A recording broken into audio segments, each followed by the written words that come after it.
Shit, we can't put any of that in here. We need to have a subscription, Dana, and people can buy all of the outtakes that they want. We'd either be rich or banned from the internet. Yeah. Welcome to Damn It, Jim, the podcast. My name is Dana Smith. Once again, I'm joined by Dan Calzaretta. Good evening, Dan. Hey, Dana, how are you this evening? Great. I won't get into what the weather's like because that takes us down a wrong road, but or just a longer road. Things are going well. Had a good day at work. You know, life is good. Drinking some wine, and we're talking about Star Trek. Hey, that does sound like a good time for you, and for me. I hope it is for our listeners. Well, we have been getting a lot more response from our listeners lately. Once again, nobody is complaining or telling us to get off the air or stop a podcast or anything. So several of our own family members have told us to stop, but yes, not our fans out there in the world. So, well, good. So did want to give a shout out to Brian, who emailed us and suggested we do a podcast comparing and contrasting Star Trek to Star Wars. Ooh, that could get heated. Yeah. Well, that's an ongoing battle out there. You know, I mean, people either there are sides to that battle. So. Yeah, it's kind of like the Mac versus PC crowd back in, the early 90s. Oh, yeah. That was vicious. Vicious. Okay. Also want to thank our friend Zoom, who noted that in court-martial, Kirk looks around the bar and notices that the graduating class from the academy was well represented there, but he's the only captain. Everybody else was a lieutenant. People are always commenting on here about, on Facebook, especially, that they notice the ranks. That's something I need to be better about. I've not been paying attention to that as much, but I'm getting better. Yeah, I haven't either, really. So I'm glad some of our listeners are out there doing that for us and helping us out with that. And thanks to Matthew, who liked our show and had a couple of comments for us, wanted to know what was in our ramble jars. And I say ramble jars because Dan and I keep our own. Well, how much do you have in your jar now, Dana? About $47 and some odd cents. I think it's like almost 48. Okay. I did count mine to the penny today. Wow. Yeah. You must have a lot of time on your hands for as much as you ramble. Yeah, that's really true. It is at $59.37. Well, I would have thought it was a lot more on your side. So. I may have been taking a little bit out here and there for coffee. I don't know. Maybe. What, for the whole coffee bar? Yeah. Anyway. Patty seemed to appreciate the concept of Jamie from Court Martial being the love child of Kirk and Mrs. Finney. So, yes. Thank you. Was it Patty you said? Patty? Patty, yeah. Dan floated that out there, so I'll give him all the credit for that. Thanks, Patty, for validating my Jamie is the love child of James T. Kirk and Mrs. Finney theory. Great. Well, those are all good comments, Dana. We're getting a lot of response. Once again, it's all positive. So as a reminder, we do want to let people know we are looking for people to come on the show and talk to us about their Star Trek experience. If you met one of the actors, I see on Facebook, people are always saying, I met James Doohan, I met George Takei, William Shatner. I hear all these names come up. So if you want to talk about that experience, we'd be happy to get you on, or just talk about a favorite episode of yours. Yeah, that'd be a lot of fun. I would really look forward to interviewing some of the fans and hearing their stories. Maybe we could get George Takei and William Shatner on together. I just saw a thing from George Takei where he was on the Graham Norton show and said that he is done talking about William Shatner. It's too bad, that this has gone on for decades and decades and decades and taken up, I'm sure, a lot of energy on the part of both of those gentlemen. We'll let those guys kind of battle it out and hope that they come to some kind of mutually agreed upon understanding of respect for each other. Let us hope. Star Trek was all about peace and getting along with one another. And, I think that those two gentlemen can figure that out. So yeah, hopefully. You also have some news, Dana, we were talking about going to a Star Trek convention using the Ramble Jar money, right? We were talking about going to one in Seattle. What's the news that you have about that? It's nothing good. People that were putting the show on decided to cancel the show. But instead of Seattle, there is the one in Vegas in August. So if we go down there, Dana, no matter how much we ramble between now and then, we're not going to have enough money in the ramble jar. So here's what I propose: that people send us money. I knew you were going to go there. Yeah. And we could have like shirts made, and we'd have put people's names on it, like sponsors. Instead of NASCAR, it's the Star Trek podcast sponsor list. Ooh, that's an idea. Yeah. And we could get like a table in the convention hall to do live podcast. Wow. That could either make us or break us. Yeah. Well, I think it'd be really, really, really expensive. I mean, I don't really know. I didn't look into it. I have no clue. It can cost a few $1,000s and stuff. But I don't know about just a table. Would we have dancing girls? Would we have a margarita machine? Oh, that's a good idea. Hey, okay, here's the deal. This is an idea that I have. Let's get a table, like just a folding card table, right? A couple of camping chairs, and we'll just set it up outside. How could that go wrong? One thing, it's like 120 in Vegas outside during the day. Okay. So that's, but if we had the margarita machine to keep us cool. Yeah, that's a good point. Or at least drunk, and then we wouldn't care. Yeah. So, shall we talk about this week's episode? Yeah, let's do that. The Return of the Archons. Captain's log states that they are searching Beta 3 because the 22nd century ship, the Archon, disappeared around Beta 3 over 100 years ago. And since they were in the sector, they were going to investigate and see what they could find. Hence the name of the show, right? The Return of the Archons. Yes, not the Archons. I've never been to Akron, Ohio. I wonder if it's a nice place. I don't know. I was drunk one night in Ohio, and I don't remember where I was, but I don't think it was Akron. Well, didn't they used to make tires in Akron, Ohio? It seems like, does that ring a bell to you? Akron actually is the rubber capital of the world. And when I say rubber, I mean like tires. I just thought I'd throw that in there. Thanks. Yeah, sure. I feel so much better now. Yeah, I knew it had something to do with tires. Yeah. Okay, so let's continue on with whatever we were doing. It starts off with Sulu and O'Neill running down a street dressed in kind of 17th century garb. So they get inside a doorway and they're saying, we've got to get out of here. And O'Neill says, there's no time. And these guys in brown robes are walking towards them with these long, I'm guessing, metal sticks. O'Neill's freaking out and he takes off running. And so Sulu calls to be beamed up. Right before he gets beamed up, he gets zapped by one of these long metal sticks. And you can see he just kind of changes. And then he gets beamed aboard the Enterprise. When Kirk called him Sulu, he says, "You're wonderful. You're the sweetest, friendliest people in the universe. It's paradise, my friend." Well, maybe both Shatner and Takei need to be zapped with that stick again so they can be nice to each other. There's a thought. Maybe, I'll tell you what, that's what we do. We go to the Star Trek show in Vegas in those robes and the sticks, and we go up and zap each one of them. And we'll broker a peace. If the security guards don't tackle us first, yeah. We'd be more famous than like Jimmy Carter when he did the Palestinian-Israeli peace accords. Yeah, or Henry Kissinger and getting us out of Vietnam. So next we see Kirk, Spock, McCoy, and three others, including a sociologist, Lindstrom, and two security guards beamed down. And now they're dressed in like late 1800s garb. Yeah, who is doing the wardrobe on the Enterprise? Who is this person? So anyway, this group, they're all, like I said, dressed appropriately now, and they're walking down the street, and people are just kind of passing by with vacant contentment, as Spock puts it. And they meet a man who speaks very woodenly to them about the festival. He suggests that they need a place to sleep it off when it's done. And they have no idea what this festival even means, right? Yeah, I'm sure like the security guards are like, great, there's going to be a party. This woman walks up and this guy says, Tula, these folks come for the festival. Your daddy can put them up, can't he? He speaks so weird. That guy was weird. Yeah. He freaked me out, actually, a little bit. I thought he was like a robotic or something, but... Yeah, the way he spoke was also very odd. Very odd. Yeah. Just then, the clock strikes 6, and everybody just goes berserk. Yeah. The woman that they had talked to just starts screaming, and then like another woman jumps on Kirk and latches onto him, gives him a kiss. I mean, like, trying to like suck his teeth out of his head or something. And Kirk is like, all right, I like this festival thing. Yeah, because this is just another day on Wrigley's Pleasure Planet. Yeah, so.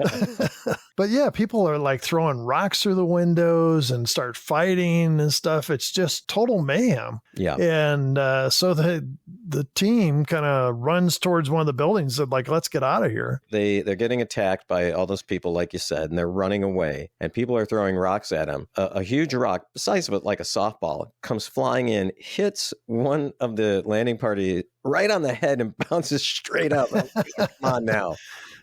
That's once again one of these props that obviously would have bashed his head in if it really were a rock, but to just see it was pretty cool. I thought maybe it's like the original Nerf football. It was invented by Star Trek. Once again, Star Trek ahead of its time. So they go into this building and there's these three older gentlemen and they seem very surprised to see them. They make comments, why aren't you out in the festival and stuff? But I'm wondering, what were these three guys doing? Why weren't they out there with everybody else? Well, I think they explain it away by saying that they were old, they were exempt, and they asked, all of you are young men, you need to be out there. They did say something about, he says, you're young, you should be out there. Yeah. So anyway, they say that they're looking for a room. And the one guy, Rhaegar, says, yeah, I can give you a room. And this other guy, he's like, they should be out in the festival. And then the third says, Hey, come. These be strangers.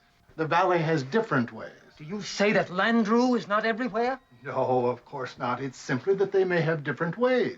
So it's like blasphemy, what this guy is saying. And then this guy, Hakem, runs out and says, you will pay for this or you will see. And he goes off. And Rhaegar takes the crew upstairs to a room and says, you'll be fine here. And it'll be a good place to rest after the festival. And Kirk says, we're not attending the festival. And then Kirk asks, who's Landru? And this guy gets like more freaked out. He's like, don't say that. Landru will hear. He leaves and they're all like in the room kind of looking around at each other like, the hell are we doing here? And so they say they're going to wait till morning and see what happens. Morning comes and Kirk looks out the window and things are still chaotic. The chime rings 6 and everybody just like stops and goes back to what they were doing. Right when it goes to hit 6, there's a woman on the street, right in kind of the middle of the street. Looks like she's tearing her petticoat off. Oh, shoot. So what you're saying is if that chime would have struck just slightly after that, we would have seen her petticoat junction? Why do you think Kirk was at the window? Right after this happens, they hear a woman screaming. And so they go downstairs and it's Rhaegar's daughter and he's holding her and she's just screaming, crying, and Bones comes up and takes her away. Kirk says, don't worry, he's just going to give her a shot. And Rhaegar seems fine with that. But we're starting to get the idea here, Dana, that Rhaegar knows something that he's not really being open about and that he's trying to help Kirk and the landing party stay safe. Yeah, exactly. He's seems like a good guy. He says to Kirk, he says, you're not of the body. Rhaegar asks Kirk, are you the Archons? And Kirk replies, what if we are? Rhaegar says, if you are, we must hide you. So just then, Hakem comes in and he's got two of these dudes in the brown robes next to him and they got their sticks with them. He points to Tamar and says it was him. He's the one who mocked the lawgivers. This guy is like, Tamar, step forward. Tamar steps forward and the guy lowers his stick like a firework shoots out of it and Tamar falls over dead. Well, then they go through this whole thing where the dudes in the robes, the brown robes, are like, You attack the body. You have heard the word and disobeyed. You will be absorbed.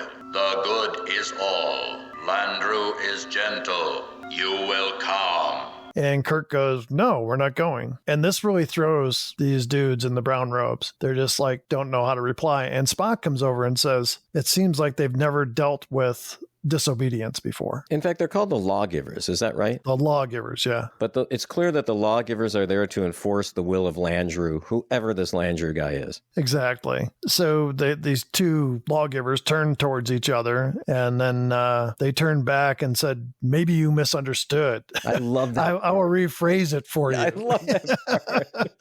It's like, let me mansplain it to you. It's like, let me Landru-splain it to you. Landry's plane. Exactly. And so he says the same thing over. It's like, you're going to be absorbed and, you need to be part of the body and all this stuff. And Kirk just says, no, the lawgivers just freeze. And Kirk walks up and takes away one of the sticks. And then he hands it back to Spock. And these guys are like robots. They don't move. They seem completely thrown off. Yeah. And Spock looks at the stick and says, it's just a hollow tube. Says there's no mechanism for it. Then they walk out past these guys. So the lawgivers, they're confused, right? They're confused by Kirk's disobedience. It's clear that people don't disobey them ever. Yeah, I mean, you got that sense. I mean, the Rhaegar was like kind of frozen by the lawgivers when they came in. And Tamor just walked up and let him kill him. Yeah. Rhaegar takes Kirk and the team out of the room, but he said, I know a place I can take you where you'll be safe. Outside, the people are walking around like peaceful zombies. Suddenly, everyone freezes in their tracks. Rhaegar says it's Landru. He says he is summoning the body. And all the people in the street start picking up rocks and pieces of wood. And Kirk orders phasers on stun. They run off and they come around a corner. Kind of like in an alley, it looks like. They shoot and more people come around the corner. Both Kirk and Spock shoot at these people, knock them down. And when they're running by, McCoy notices that one of the guys on the ground is O'Neill, who had been on the planet with Sulu first. Right. Yeah, because they didn't know what happened to him. Yeah. And so they go to pick him up and Rhaegar's like, no, he's been absorbed. He'll give us away. Landru will find us through him. And so they're like, he's one of our men. We got to take him with us. And so they do. They go into like a dungeon-like room. It's, very heavy brick walls and stuff, and seems like a good hiding place, I guess. So Spock notices there's an energy reading close by, but it's seems to be emanating out in all directions. Rhaegar explains that the body absorbs its enemies and only kills when it's necessary. He says the Archons came, they were free, they were out of control, they resisted Landru. Some were killed, some were absorbed. Rhaegar says those who resist Landru will be sought out. Rhaegar says that Landru pulled the Archons down from the skies. And so Kirk quickly calls up to the ship. Scotty says they are under attack. There are heat beams coming up from the planet. Scotty says they will lose orbit in less than 12 hours if those beams aren't stopped. Now, Dana, we've seen 21 episodes. How many times has Scotty said, our orbit's degrading, we're going to crash into the planet? But I mean, there have been several now, right? There's been at least 4 times. Yeah. Kirk tells them to keep the shields up and they'll do everything they can on their end to find the source of the beams. Spock reports that there are sensor beams probing them. Mm-hmm. Did you see how I didn't take the bait on that one, Dana? I'm more than happy to, but Suddenly, an image appears on the wall, and this is Landru, and he's got kind of a wild hairdo. That hair was cool. This has been the best hair we've seen, I think, in any episode. Yeah, he's got a 5 head. It's not a 4 head. He's got a 5 head. And he's in some very elegant-looking robes. And Spock says it's a projection. It's not real. So Landru says, I am Landru. You have come as destroyers. You bring an infection. Landru seeks tranquility, peace for all, the universal good. You will be absorbed. Your individuality will merge into the unity of good.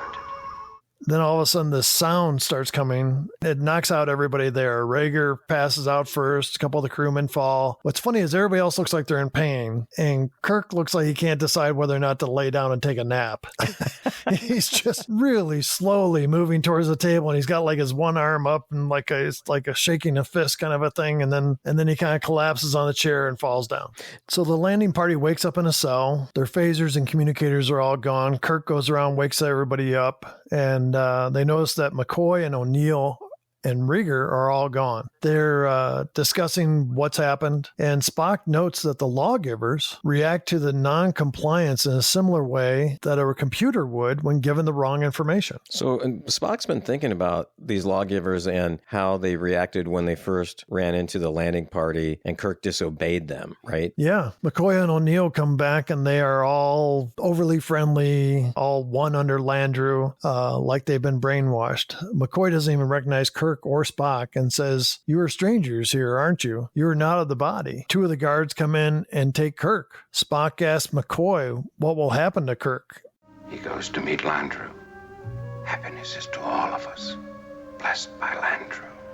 So the next thing we see is Kirk strapped up against a wall. He's got like metal bands across his wrists. Marplon, this bald guy in a gold robe, comes into the control room before Kirk. And this seems like a more high-tech thing than everything else we've seen. Yeah. And there's a light shining down on Kirk. And then this guy walks into this control room. And he's got all these buttons and stuff. And you're thinking, wow, Kirk's done for. He's going to get zapped and be just like McCoy and O'Neill and all those guys. Mm-hmm. So this guy, while Kirk's strapped in, says, "Don't worry, nothing's going to happen to you." And then he releases Kirk. He says, "I wasn't able to help your friends. I'm able to help you right now." He says, "I'm one of the resistance." He says, "I'm letting you go. When the lawgivers come to get you, just pretend that you've gone through the whole process. Do exactly as your friend did." Yeah.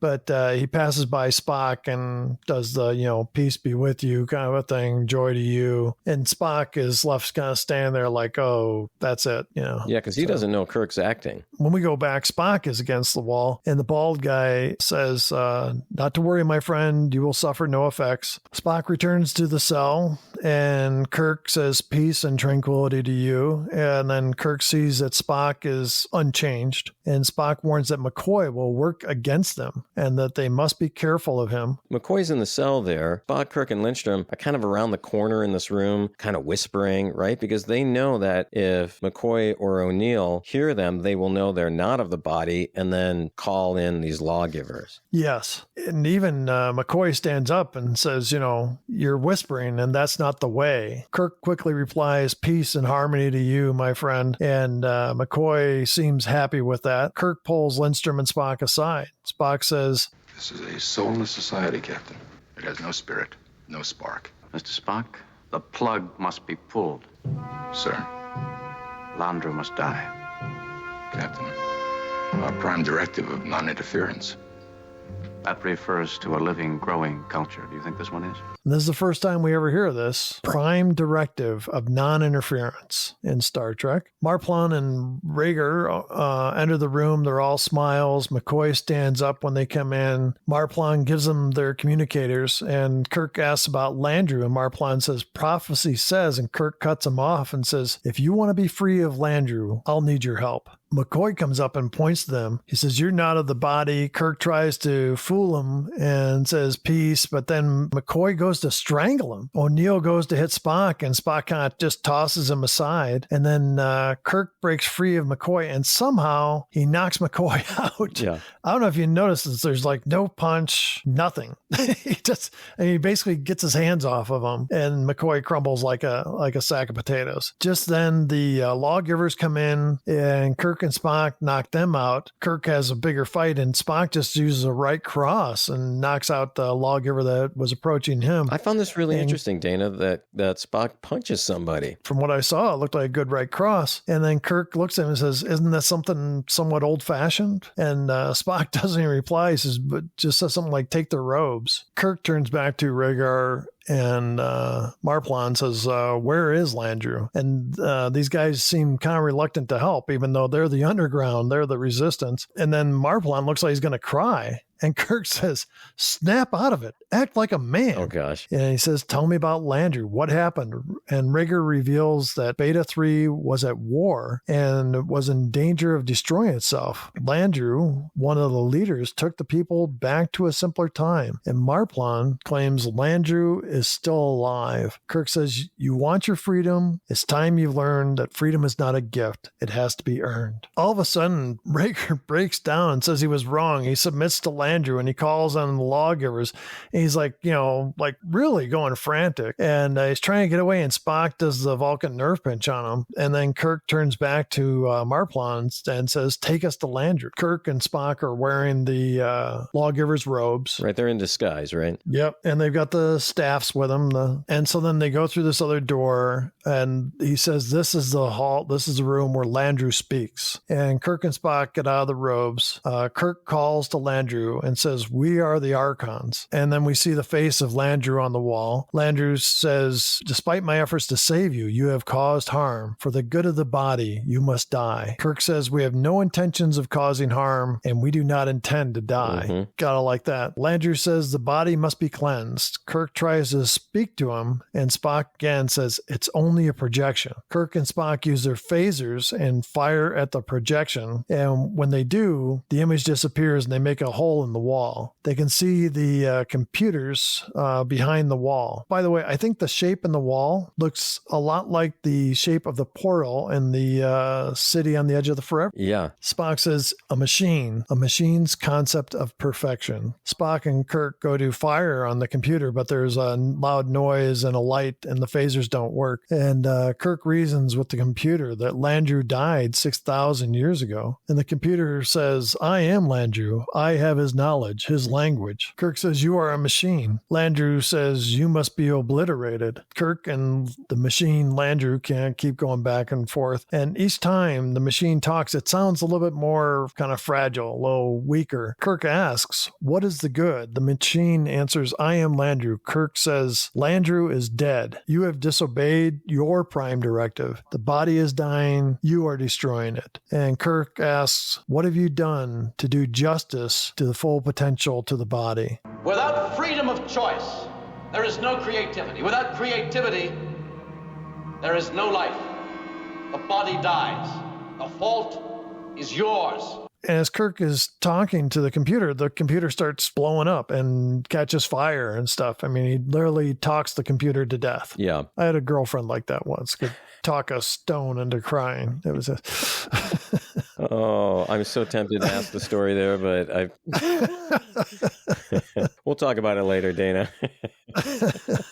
And the computer calls to Landru, then overloads and blows up. And then Kirk calls up to the ship, and Scotty says the heat rays are gone and Sulu is back to normal. So next thing we see is the Enterprise is leaving. Kirk says sociologist Lindstrom stayed behind to help restore the planet to its human form. Spock says marvelous. The machine was marvelous feat of engineering. Kirk says only a machine. It couldn't give his compassion, his feelings, his soul. Spock says predictably metaphysical. I prefer the concrete, the graspable, the provable. You'd make a splendid computer, Mr. Spock.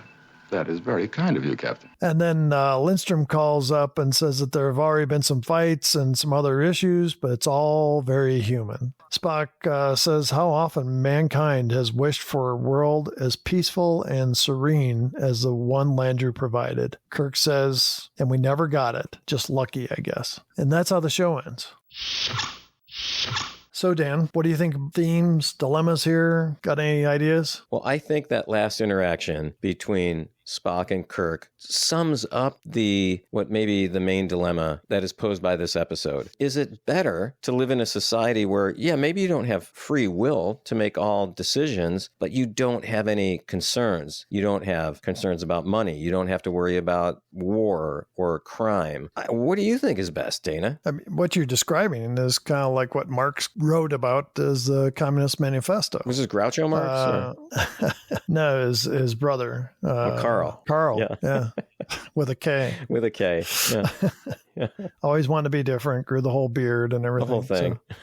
So the people shouldn't have to worry about anything. There's one power source that's going to make all the decisions for you. You just do the labor. You just do, you just exist and live your lives. We'll tell you what's good and what's bad. Well, the other thing it really reminded me of is the utopia movements that were really prevalent in like the mid 1800s in the US. And then again, I'd say in like the 60s, but more so in the 1970s. And yet, how many of those are around? I mean, none. What does that say? I think to a degree, humans need some kind of conflict. I think that we kind of crave it. So when you say we kind of crave it, what do you mean by that? They talk about without creativity, there's no freedom, and that, there's got to be challenges. If it's just this kind of like mind numb experience where you're just kind of walking through life, it doesn't really provide provide anything for you. You need some kind of stimulus. That's look at the movies that are popular are all the action movies, and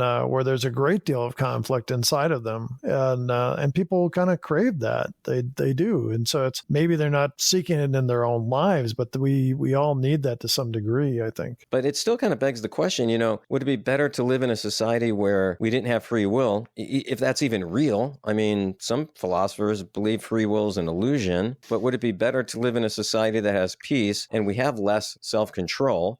We have less self-determination. Maybe that's a better way to put it, but we have peace. We have all the food we need. We don't have to worry about crime, but yet, we don't get to make decisions for ourselves. So I don't know. I mean, maybe we as humans exist more in the gray area between those two things. But I think, you said food is provided for you and there's no crime, but if you're existing in this peaceful state, then what is it that spurns you forward to want to create, to want to plow fields, to do the labor? A society like that seems like it would die out quickly. Well, and I think you're right. And all those societies that have tried it have died out. You're exactly right. I guess the question is, are utopias even possible, at least in the way that they've been presented to us so far? It's idealistic. I find it hard to believe that there's a real utopian way. Yeah. Otherwise, they'd exist, I suppose, right? Yeah. I think one of the themes of this is that technology lacks humanity. And that we see this, I think, in numerous episodes. That technology provides, something we need or we crave, but it doesn't have that human touch. It doesn't have the feeling that we need. Yeah. You think about your own computers. I just bought a new one a few weeks back. My older one was 7 years old. If Landru died 6,000 years ago and the computers were running for 6,000 years, who's updating them? There's no updates. And so it would just be static. Well, and it seems like in this episode, what you're saying is really borne out, that the society has become static and not changing. And I think Kirk even says that. He says, he says, without freedom of choice, there is no creativity. And without creativity, there is no life. So another point I want to make is that Landru's like God from the Old Testament. Yeah, what do you mean by that? If you didn't follow his God's guidance, it was fire and brimstone, something bad was going to happen to you. If you do, then you had a good life. The guy early on, Hakem, saying, that you disparage, the name of Landru or whatever. Right. You punish those who blasphemed. Yeah. Yes. So there's a lot of that. So Dana, you had said earlier that, as humans, we kind of needed or craved in some ways conflict. Do you think that as humans, we need to release these violent urges, like seems to be the reason for festival? It never gets really explained. Like, why does Landry need a festival? Why is it this kind of relief valve that if people can let out their violent urges, their most base instincts, most base actions, the society benefits from that? I thought maybe the computer was rebooting or something for 12 hours. That's the best. That's the best answer, actually. Probably right. I was reading other people's thoughts on the internet about this, and a lot of people had questions about the Red Hour and festival, what the importance of it was. Yeah. They've got those movies out now, The Purge. It's where for like one night or something, I've never watched one because it just seems ridiculous to me, although some days I think we're heading towards this. One night where you can go and kill and maim and do whatever you want. Purge, the day after Jägermeister. Yeah. It's the same night usually. It's But the idea here is that what? That you're allowed to do whatever you want. Anything for 24 goes. hours. Okay. Yeah. All right. And that's kind of seemed to be what was happening at the beginning of the show. Mm-hmm. All these people were running the streets, destroying stuff. Festival. It's just like they were mad. And the sense of being crazy. Yeah. It never really gets explained, does it? Like what the purpose is. No. Do you have best moments from this show, Dan? Yeah, the first one is, for me, was Scotty being at the helm of the ship. We didn't get to see him last week, and I thought he was just great again, with his doom and gloom. The ship's going to go down. We're going to burn up in a fiery ball. But he was at the helm. He was leading the Enterprise's safety. How about you, Dana? What about a best part for you? The festival, the mayhem. Just the way it started was so, you're thinking the guy says, oh, you're here for festival and you're going to need a place to sleep it off. I'm thinking, oh, wild drunken night, and all of a sudden the woman starts screaming and people start beating each other up and throwing rocks through windows. I'm just like, wow, this is completely mayhem. And it just was totally unexpected for me. Have any other best moments? Yeah, when McCoy gets absorbed and then he comes into the cell where they are, and just the way that DeForest Kelley plays that, I thought was just brilliant. He looked like he was just totally brainwashed, like the scariest cult member you've ever seen. How about another best part for you? Spock hitting the guy with the right cross, and Kirk's comment, isn't that old fashioned? So yeah. I like that. How about a worst part for you, Dan? I mentioned this earlier, but the rock bouncing off the head of one of the landing party guys, when they're running away from the festival, and how it just hits his head and bounces straight up. Classic. How about a worst part for you? The Resistance was 3 people. No wonder why Landry was still in charge. I mean, just, he said at one point, somebody said groups of 3, they don't connect with anybody else. And so I'm thinking it was just these 3 guys. Yeah. So anything else that stuck out for you? Yeah, just the confusion between the term prime directive. I love the concept of the prime directive as it's used by Starfleet, but I think at the end, it got needlessly confused when Landry says it. How about for you? Kirk literally talks a computer to death. Yeah, that's right. So and the idea is that he's providing logic that defeats its own logic. It's never explained how the computer controls everyone, controls them so well. I mean, it controlled Sulu up on the ship. Hypnosis was all I was thinking, kind of like a mass hypnosis type thing. Yeah. Dana, what have you got for us for this day in history? I'm glad you asked, Dan. Monkeys still hold the #1 spot in the US and UK with their song I'm a Believer. Man, that's how many weeks now? That's 4 weeks, I believe, for us. So that's pretty impressive. Let's see, there was a powerful earthquake registering 6.8 on the Richter scale that shook Colombia for 90 seconds, killing 98 people.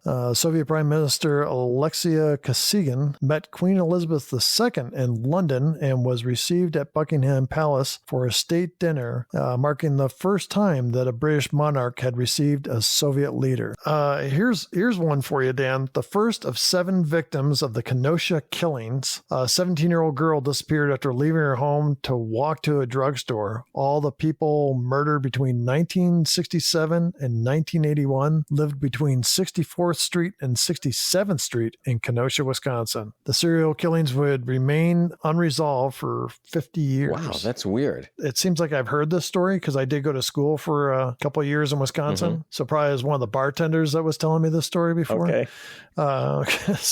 Yeah, they knew me better than my teachers. So, Now, you weren't in Kenosha by any chance? No. Okay, no. just wanted to make sure.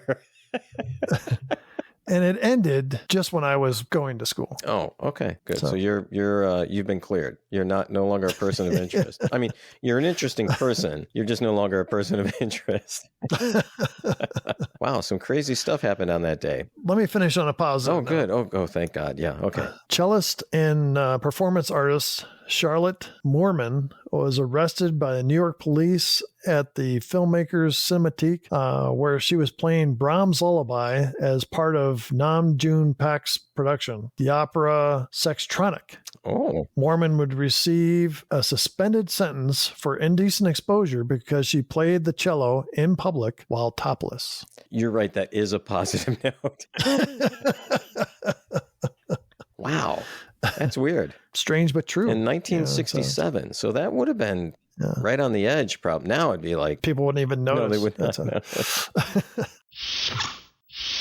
Let's move on to our counts. Yeah, let's do that. How about for the dead crewman count this week? I was sure we were going to lose the 2 security guards that beamed down. Yeah, I was hoping. We don't really see them at the end, so I'm assuming that they survived. So no one died. Yeah, I mean, even though one of them got hit right on the top of the head with a rock/styrofoam/Nerf football, no one died. So we're stuck at 25.5. How about the shirtless Kirk, rip shirt Kirk count? Nope. 0. So we're stuck at 9. How about about the He's Dead count for this week, Dana? None. Yeah, none. So we're stuck at 3. I'm a little surprised by that. We only have 3 in 21 episodes. Does that surprise you at all? I think we'll get more in the second and third seasons. Yeah, okay. So anyway, He's Dead count 0 this week, stuck at 3. I'm a Doctor, not a fill in the blank. 0. Yeah, 0. We are stuck at 1. This is the one that we're going to have to talk about a little bit, though, Dana. You brought this up in your notes, the Supreme Being count. Does the computer count? Well, this is a good question. I mean, he did have complete control of the society. He was able to bring down a starship. I don't know. What do you think? I'm going to let you make the call on this one. I think the Supreme Being should be not a computer. Okay. Yep. So you're saying 0, so we're stuck at 4.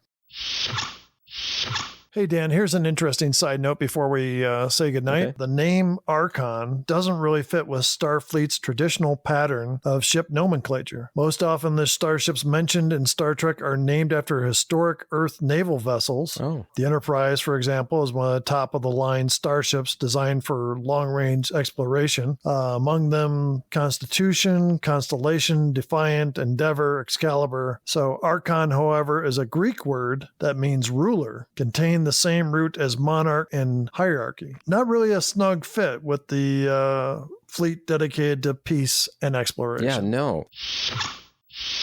So, Dana, what do we got for next week? The Space Seed. Oh, this is a good one. This is like probably one of the most classic in all of Star Trek. Hey, before we go, Dana, I just want to remind our listeners that we would love to hear some Star Trek stories from them and get them onto the podcast. Isn't that right? Oh, definitely, Dan. I think we could even broaden that out to people who are new to Star Trek. We'll listen to your stories about why Star Trek is important to you, no matter how long you've been with it. All right, Dana, it's been fun. Have a great rest of your week, and I'll see you next week. Hey, just over 2 hours, Dan. We're doing better. Yes, we are. So, not as much money in the ramble jar, but in fact, I don't think did we need to use the ramble jar at all this week? A couple times. Maybe a couple times. But, all right, Dana, enjoy the rest of your week. All right, take care, Dan, and as always, live long and prosper. Thanks once again for listening to Damn It Jim, the podcast. We'd love to hear from you. Please send us an email at dammitjimpodcast@gmail.com or join the discussion on Facebook or Twitter. Make sure to join Dan and Dana next week for Space Seed. Enjoy the rest of your weekend and remember to live long and prosper.